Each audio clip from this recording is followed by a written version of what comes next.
Hai ma'am. Ma'am ngasi akhoi chinnaw hum pulap pulle mayam na pundi na haibdo matam sangna dabagi bonem su masu college amagi principal pu himni na dugi yaw pangba Peter su angangi boarding gi kai kasena bogi adman lai haba class 10 gumba hojik 10 je yam salak pagi ko hai sena bong ngam da duma lai re ado ngasi pulap chamin na ragene jang de kam yaw da topa jang sinju ne dum ta chamin na buwani boko do hayeng hangchit akhoi video phajam thagalakana adu kan su plug yengina se ngasi di si chabu ju plug yengina se aduna am se mayam nungai ri bro ta hangro mayam nungai biru hai hai no kono mayam nungai biru nungai mayam nungai bri bro hai rồi phajana hai nungai ri bo hayo nungai biru bro ai thế nan de mari nga nungai bri bro ai thế mà nungai ri bro hayo nungai biru bro bi ga yaw no bebar ga yaw mayam nungai bro hayo nungai bro yare adu hai yare sak haurse du ye tawrse ko ngai ko nang tawgira isa san tawsira isa sa isa sa sa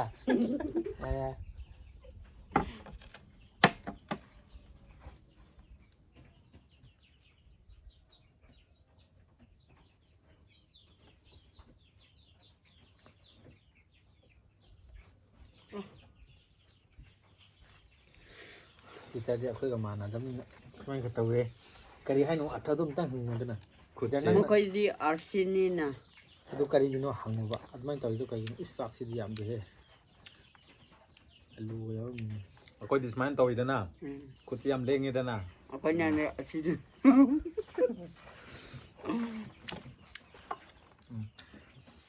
bonem gi ngasi gi ngasi gi maten ja ta habi ko bonem nga hoi nga di nga ni nga phúc cha ni ba habani ne si nga se akoi manipur da phang da bane ba amra mapalam gi nga ne ba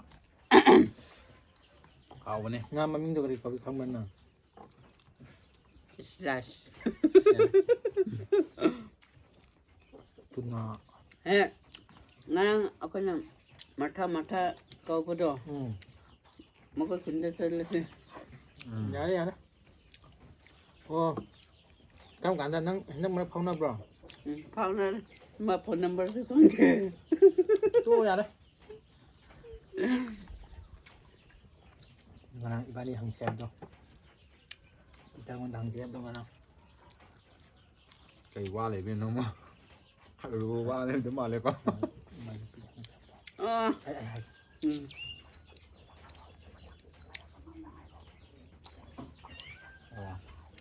ai ngasi loi do re ai ngasi loi do re soi de ngasi Peter ge manai Snoopy hayo nupi do hek hangra di ma ari da tham haura ni mayam mang da hayo o hayo mayam da hayo kai lam dei no kai ko no le ko mamin su hanga phun su hanga thik taw selo masi yara ro nupi ju thi de ha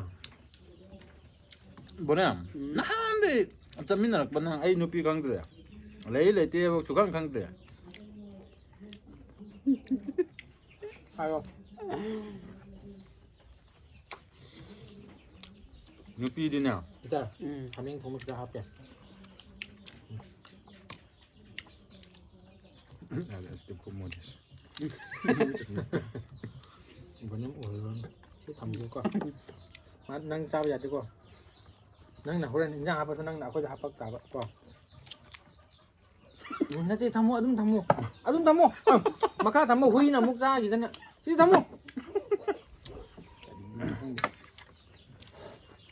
pan to bane ko bana nupi di nanti kare ngarang aku sana foto ada datang pada yang pu betul hai da tani do mangunda hayalu rani do muk taw kale man adu natro kana no jin na ko na mu da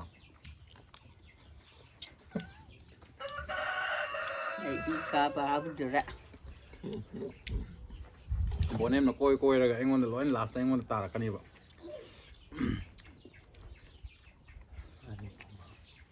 ꯈꯪꯗꯦ ꯔꯥꯅꯤꯔ ꯃꯤꯔꯤꯔ ꯈꯪꯗꯦ ꯔꯥꯅꯤ ꯍꯥꯏꯕꯗꯤ ꯈꯣꯏꯒꯤ ꯔꯥꯅꯤꯗꯨꯔꯣ ngang anh cha khơi ra chúng mà đây đi cái tờ đây chắc chắc rồi bố เอาไม่ตีอย่าง ꯅꯪ cái ra nó một sự không dễ အခွင့်မာနဲ့ดูดิ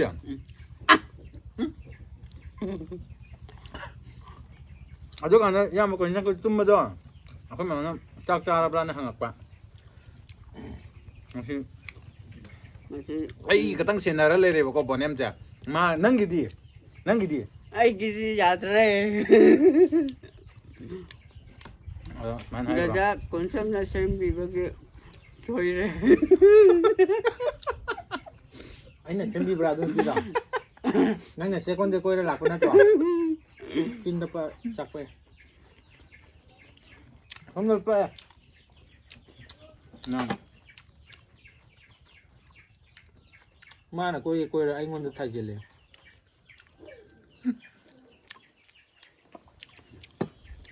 อายุนุปีโดนนงมาเซนนั่งน่ะเซนบีบันนุปีตัวรองอดูระบะฮะอดูระบะอดูระหาระกะ อดูระหันไกน่ะครับนี่นะให้โยกโครกไก่ตลอดแก muruman cái mama oi rồi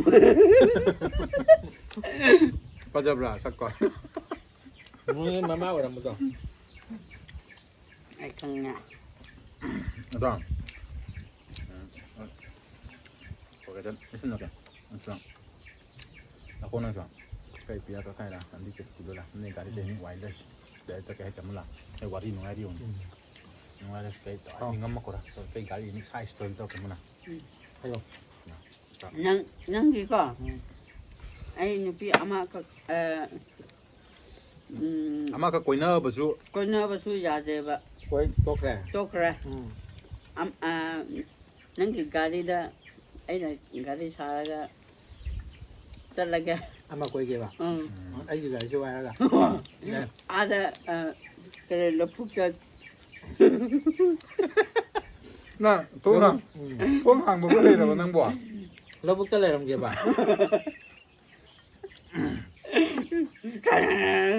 là rất là cái con จัดแล้วกัน cái là cầu rồi คือนั่งจับไปอ่ะดีกว่าทำเองเนี่ย บ่แน่มเจ้ฮันดักเจ้น้ำเกี่ยวกับตาหายใจโอเคบ่ก่อนยังไม่มาทับอิสัยกี่ดุมจัดเกลียวบ่ก่อนไอ้เด็กคนสมัยนั้นปุ่นมาจุมากี่ทิ้งนะหลักกว่านี้นะอาจเป็นเรสต์อุดรดีอาจารย์สิคิดว่าเฮลดี้ทำอุดรดีก่อนอะดูก็aku ki bonem ja ya ma ta bak chin grem alo bonem je ko mai lak pa kan de ke phone taw kan hai na ka dai chat ka doi no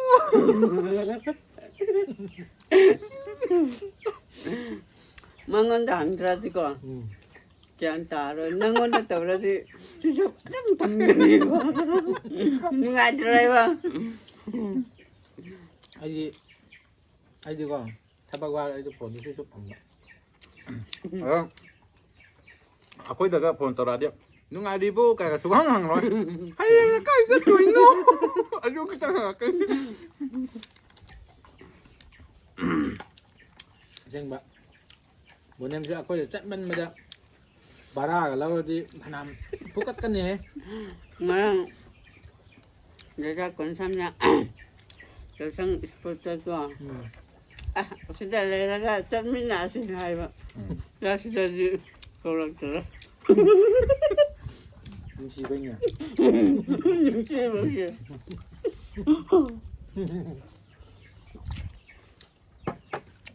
những cái bao nhiêu อายุเก่าแก่เขาเริ่มเป็นยังเก่าทุกทีวะ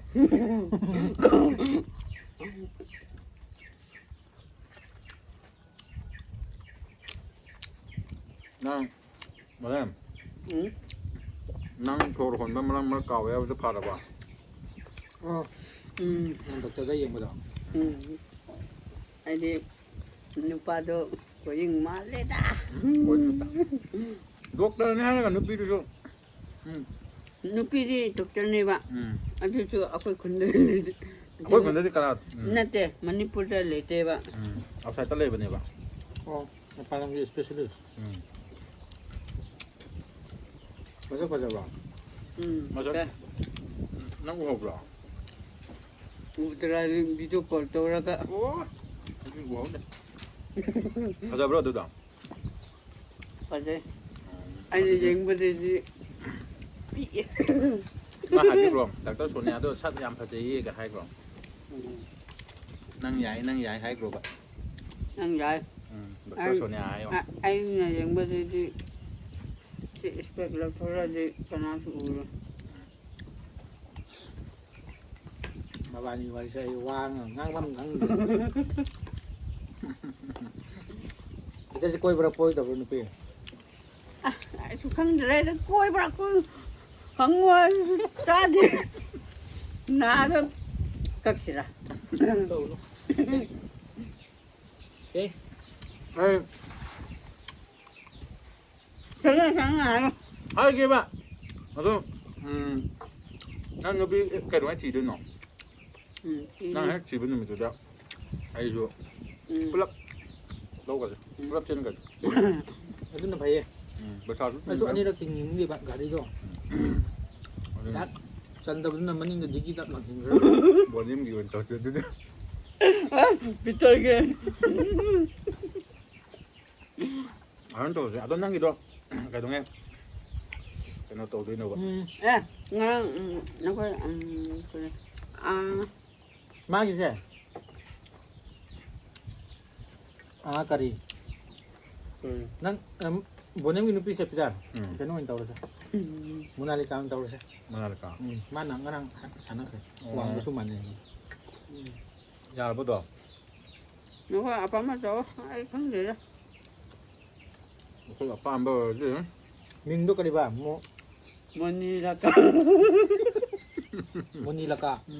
Ay siya. Ni di sana ni. Wang macam mana lah? Yang bedi mana? Mi mana nak kari paham ni? Nangki nung ba daw? Nó có dance tao ba ka? Ako na ata pa tay. Oh, maga. Maga. Jadi ko mi di. Sapot ka sami na ko mi di. Adi chanin da ba? Mana? Đây tao bảo cái gì? Mi cái romance này giang bắt tà vậy? Cái điều phải. Kanjilaga na nupi na susop tambo daw.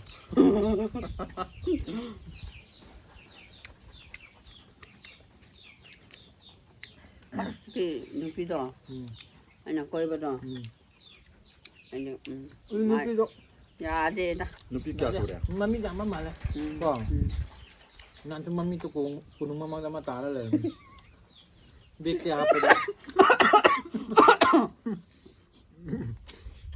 Big tiap apa dah kong? Nanti di paman. Mami tu kari bang. Mami tu ada. Ngalim. Mami ringalim kau nupi do. Bonem na koi ram bane. Mahabali dah lagi benda. Ada tu. Nan una betul lori bakwa. Dili dah. Mahabali dah. Oh. Dili ke Mahabali dah. Kau lori bakwa. Kumai betul ya ya. Maton dah lagi kerja ni Mahabali. Oh. Lepas itu puja ya ada pak. Oh. Dah ada pak. Mahabali ke ringalim dah.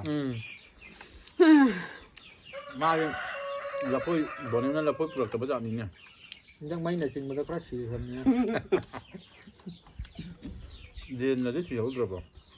Len dari siram mo yang ni na ko. Mana yang bidra bang? Len dari pak siroi mo. Mo sido siya. Sing chao kum ba. Oh. Yang bising mana? Ada ini bonus satu ni. Asam di tu. Pada benina. Asam gina. Sudah lewat. Tu. Sudah lewat di makondo kerap tungan. Akan mana mana. Malu. Tu benda.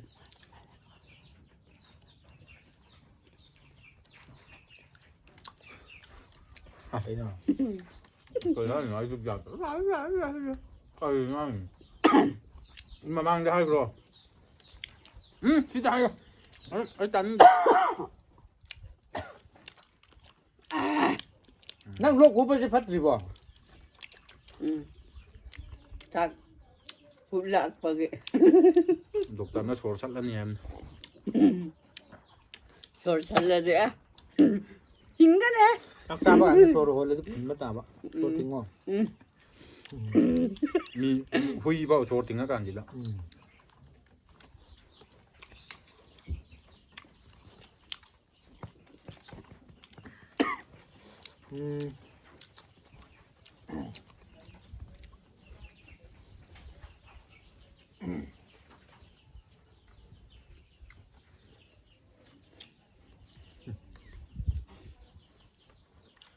Mungkin nggak tahu, mana nupi kanya lah macam.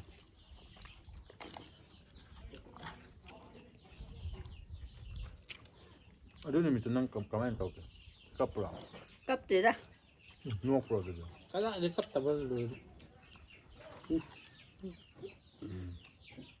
Anu kalau mitan. Tahu. Nah tuan yung muna siya niya muna nupi kaya kapi Mita pa euro na ton pa euro ka ako. Mita nang pa euro. Nang Mama tahu lah. Nanti. Unar. kapag ibig kaya tingnya Bis nanti mati. Ano tahu ba? Umurong namin tahu na. umuro ba